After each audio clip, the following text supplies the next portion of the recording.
Testing mic 1 2 1 2 muson for mwadi nyina watumu to the general ke social media president ke kumasi mayor aka political general. First time you subscribe to my YouTube channel watumu to TV. Leave your comment and share.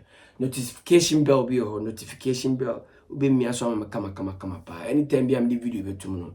Ema nkaya no akwaya kama pa. Mejume dey aboafo aso masene. Kemensa Stabilo Twist, Kusi Casual, Rogers Beauty Palace, Prestige Court, and our Thomas Management Media. Shannon so set Oba social media, so now spiritual man. And when you fake, what to Mia me wish moon, oh boy, you my mom for testimony, so just say, or your own course. Rabbi Nigel. Contact Rabbi Nigel on all the social media platforms. So now Baba be share me. No what share me say, hey, General, why na? Because oko ni anko di atro anchero. Ye ni atro. Ye ono ni atro baby a nyame de na duru no. Kwa de no ho. Eso. Adwuma na maso mbe no hoye no. To Rabbi Nigel, link up. Kemesa Stabilo Twist. Odini jume je nyina wo Lotto agent. Lotto agent. Oba eye Kumase Ashanti region. Na wo pe eye Lotto agent papa dia no ani Kemesa Stabilo Twist. O Afranchu Broncon Junction. Twa ba koma na abra we sella unya agent papa ne nyi adwuma. O ya ankronkron na mabontene so na unhu Lotto kills bia ni atwa ne mu Kemesa Stabia. Twa ba office o akukuda miensa o mo hye ne ti won Lotto adwuma mu. Mr. Frank, Mr. Adams and hot akukuda mi o mo ne hye Kemesa Stabilo Twist echia ama Kemesa Lotto adwuma no etum pompa anya Kemesa enye obia. Ye ko first video, a video of a Trotro and I said Trotsky in so to Trotsky ni eliki we Lapaz to Ashiaman Trotro in so to eliki ye ko video no say de ye hunu ni na we na will be sending me videos be set me nro mpanimfo adwen enko ho kasa e free Lapaz tutomu akopie mu Ashiaman enye honko a kasa e call doko any other cars ni pi no a eliki said ya wo hwe passengers no egu car num na ensuo no eto na said ya ensuo no ehwe wo mo no echen kra se anka wo mu asi enam fom. Welcome back guys. I for ye kuro we ni de on da bia ye de no madi ago ye wi a na ye de ye se ko put blames on obi yaw ye hwe no ma ha na de na si ye wi na ye se ye point fingers. What is the meaning of this? Enti ba o Trotro driver ufiti di ka yi adwuma ne se ye wa wo de ufiti di ka yi adwuma ne enti enyewa bi wo ho a wankasa no ufiti di ka ne adwuma ontimi nsiesie anti wo maka aside to this extender ensuo to aka ne asa de wonam from they had no option omamgu ka ne nyina omni option bia than to tena ka ne mu because one tena ka ne mu a ontimi nkofie because car se wo station one no.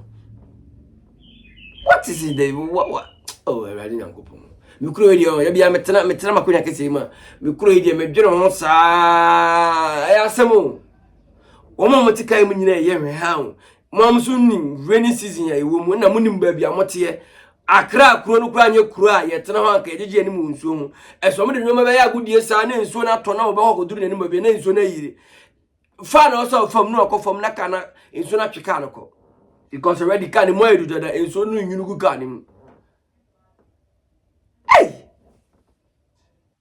Say ensuo nto ehu say ntina obitim koto asase oni say we koto asase ensuo mpa no yi nanu okoto ensuo start say e top no be complain ai drivers yi me say omu ya we mate omu ya we mate ni bi enu oni problem on account driver ni bi enu oni problem on account Trotro sa trusty phone omu ni mpa mbe sheda obi wo oni say na light mi enu enye ni light ni nye adwuma ade asa na afa de also here light no be complain Jack, a change number came and I'm going to let Wobwa.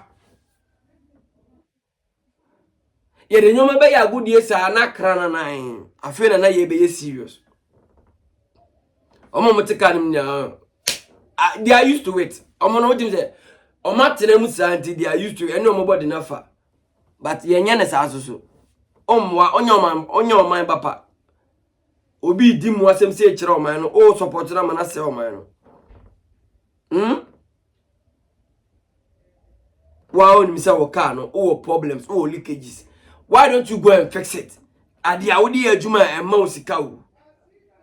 Oh my goodness. My goodness. My goodness. My goodness. Whew. Adi ayi intebe boye nyina adi. Mesi ye be ha maka ya ayese. One day yo ha ayese ka ni nso to ama nso atweka ne ko. Ansana yakoye say, hey masa ye be many bra ko cars access e road so but ye aware so already say cars ni bebrebe road so access sa amanyem drivers omo cars enyenyenyenyenyenyen amanyem drivers so we be do franchua yesi be di bronkom omo cars no o de mo pen ni be yesi be de heman mo ko omo cars no mo pen ni ko he se yesi wa ko duru bu won asasa jack minim de ekoso o ya we say car no problem wom e bi ko ya we so mo brakes and shadan kan o de be ya agudi te so ko ku nipa wi asana how o de abehye be ifu ye krom wa be ifu ntwika be ifu ntia accelerator so be fonye be fo no betia wo accelerator down pen enipa da tani na tika ne mu control o de car kwa kodi nkwa so wi ara be fo ni ba bi wa be yi na no ntina area hye na obi atwi nani asemo mese me twika ne bi kan hunu my oh eno ma bi asia mo se na one enye baifuo bia ne ma accident is nipa isira sa woda anasa wuko over speed obi na be sa mistake na bi na baba kan tieni obi na be da anasa obeko speed sa no ma mienu oh papa driver mema abai mbechew we nhwe magana abai mbechew anse ho una car ne ye wodia una car ne fidi ufiefo service car no ye krumo de no medi agro obi wo ha me fa say ade a odi ye adwuma na e ma ne nsa kona no no ohwe ade na ma ade na sei esu de bi onye sika wade no ho di o eto atade eye no ho ade but ade na nkasa na e manufacture man sika ba ne sa no no ase ototo ade na se enti hapa ebeni wow ni mi say ade we ene eye source of income ade we na ma like ema wonije ade we na ema wokọ wani mu abrabom na ode ade ni di agro onhwe ade ni suye ode ade ni ya agudie na wo be ra enjoy wa abrabonim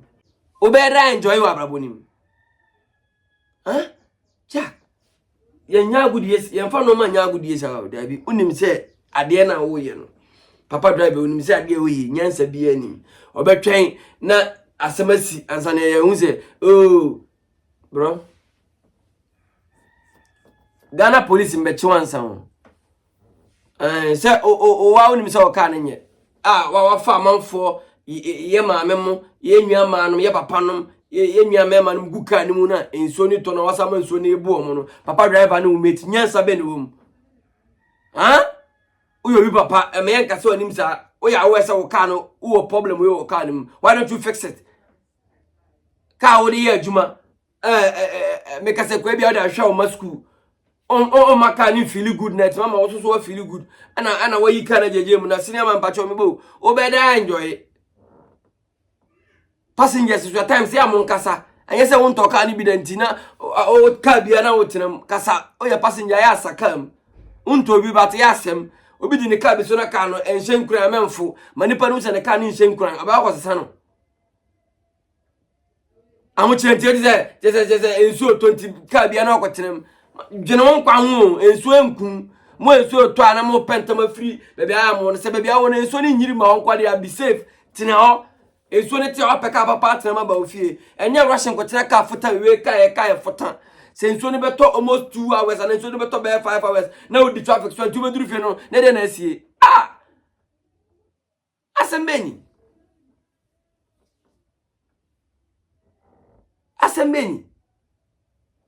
oh man ede no madia ye no ma ya agudie okromo asa edini ya wato motor generate social media president o first time ni subscribe, leave your comment and share. Friday be your Angel FM, Friday be your entertainment. ade bi wa antiase ni me kati across general ente na me general me be sports o political o ade bi wa nto asom ade bi wa it doesn't sound enyenyan sasem say wa onim say wo ka ye adwuma ka ni leak na ka leak su ko ale wo so chese nso 20 wa adwen ma ho sada ya na ye omo nso 20 on fa ni serious nso sase say to afi na adwen ba no so ni nyina ye charge business nkola na ye papa driver nkola na ye na wo ye no wa onim say o ka na leak enye ne onim say o ka na leak enye ne o ye nipa boni ni so nyame hwe ye nyina ye nyina nyame hwe odi akatwa be me nyina ntina ya na ye akatwa kama na de ye bia nya de bia ye bia nya wa onim say o ka enye wo yi wani e de ka ne nam 247 konya accident ya na baifo na we when they be am say putu blame say oh ono be hwe ha ma de na say owi no ode ne say betin obi so asemasi obenten sia enya asem nye ka na kaka de nke liki sen dan ka na dan na liki nguasefo so da na akra kuma se nyina ba bia bi wo all the regions Ghana na nkasa na yenye serious ka ni bi wa ya outmoded na nam street ni so na cause problem koko be ka se na wusi obi fie na hwe fie ara na wo hwe ade source of income ade this ka ba fie ade na basa an omo ni nko ho kind of rubbish is this? I didn't hear what Trotro general first time now subscribe, leave your comment and share. Jumedi anything the atija, ntina unzi atija no. Me am di jumedi uncha me fam what Trotro the general aka social media president aka political general aka Kumasimeyo aka worldwide promoter. Set music, set nyum, set wabonyum, so what artist obese yi ni chira. Nyame be fe so yi na chira. Ati nko mana se. Ye ko another video. Na video wi na kasa na wiase na kasa na no. Wiase yesre. Ye ko video of Prophet Azuka. Ye ko ya de bia o ye ko ma isi.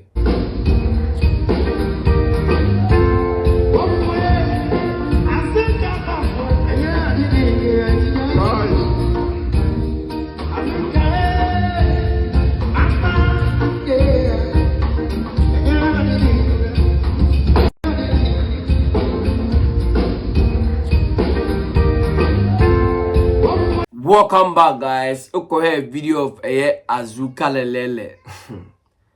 Azuka. Yeah, asemo. Se nyankopon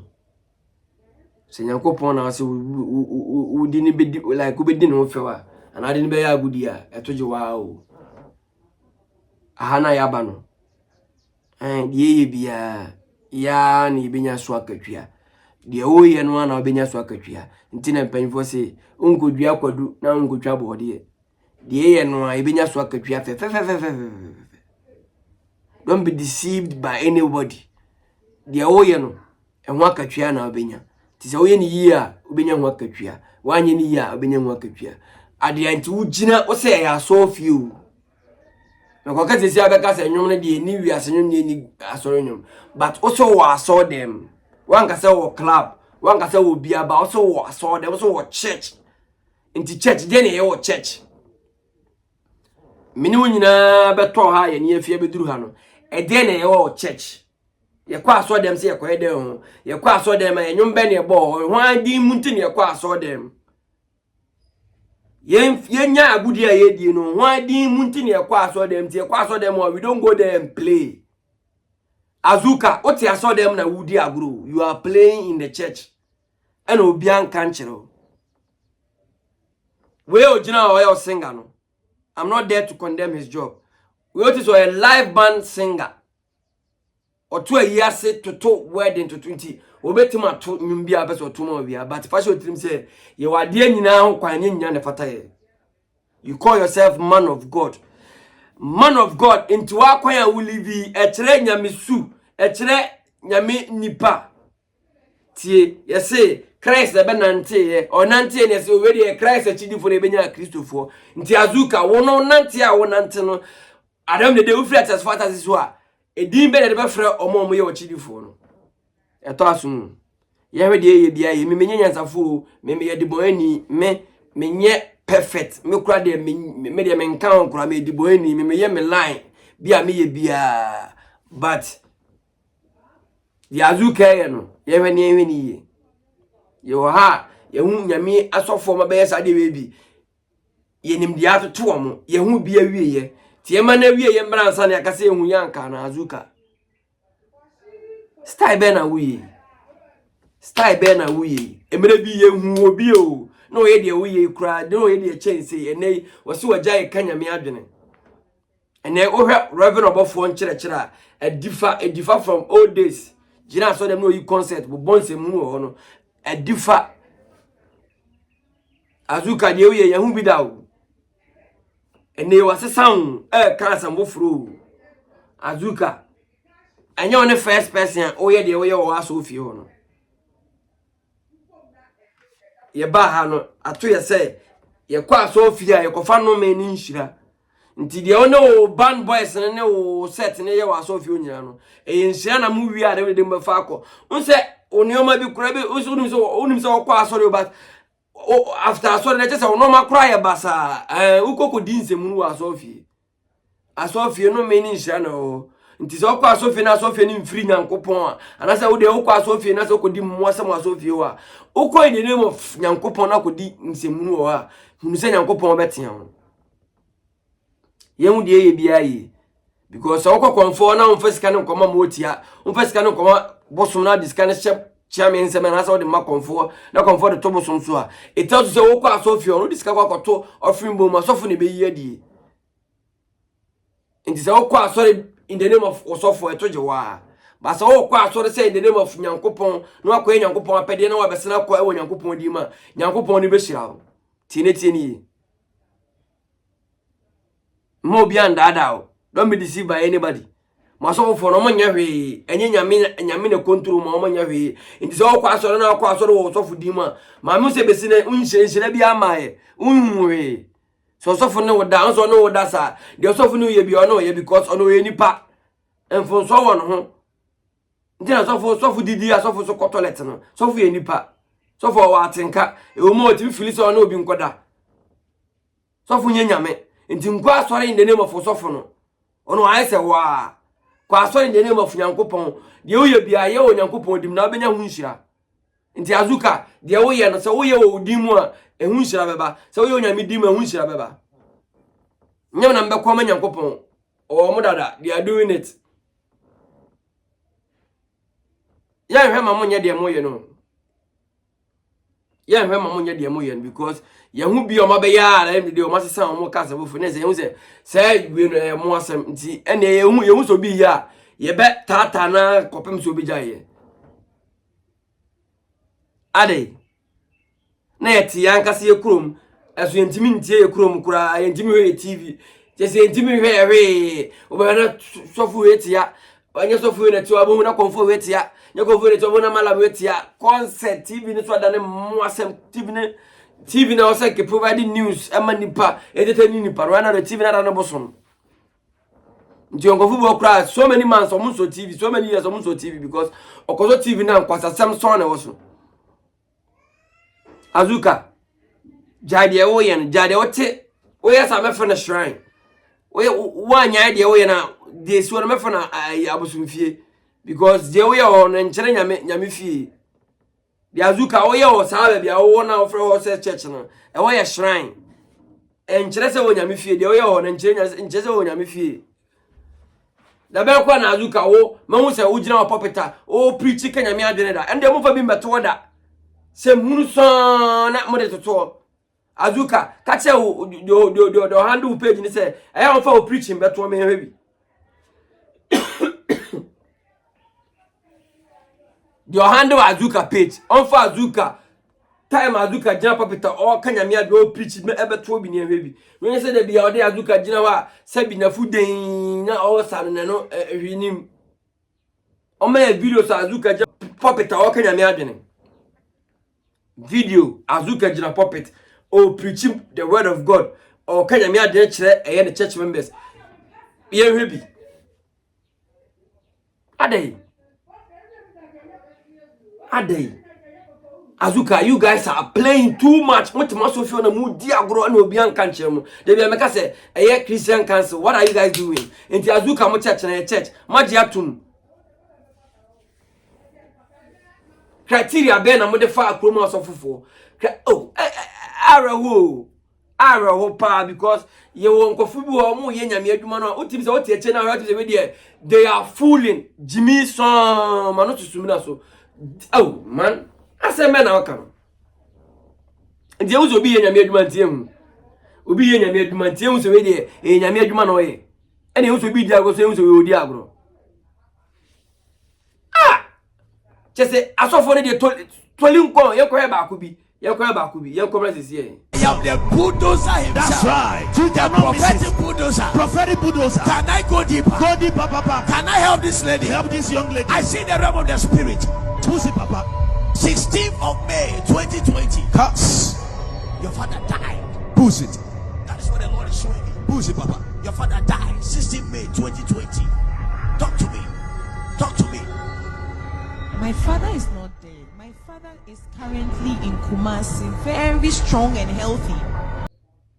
So akohaba by force on come sha so fu sha by engineer sabe ne wom se we nye movie and enye stage thing na say reality so fu se ye bona so mo fa na ma mo na me bona so me bosso ama no I no go lie people se mu tia so fu ma mo na me bosso ama no because se ensem menu am kan se nye stage na nye acting na say ye real dia big man e mo asem na odi o puppet na ni mo no is it by force and come se no and come se no yes come se Batman general ho echechere Batman je ba and come se na mo hye na Sophie osa na obi anka wenkyere mo no.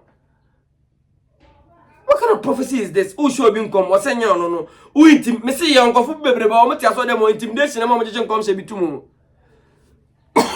o so funanim de yo si kasem no nto kase da bia kai wan so funa me abunaku no ti ai papa nkom se tro nkom se ya hye onyina na abam ye hye nkom na akofie na okwada no kase beba mo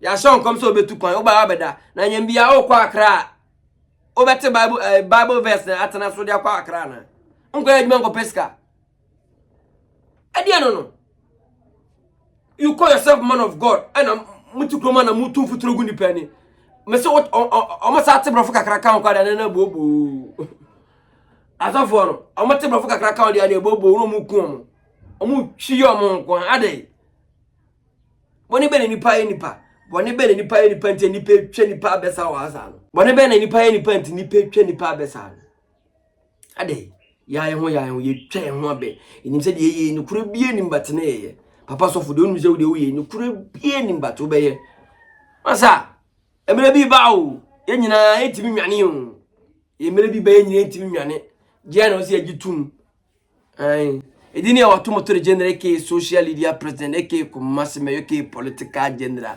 eke worldwide promoter se oye artist opese promote music media na nye watu motor anya obia o artist na opese yi ni pie so anya ko bo fe so yi na pie what they say music promotion anya watu motor dia anya obia chira mamensi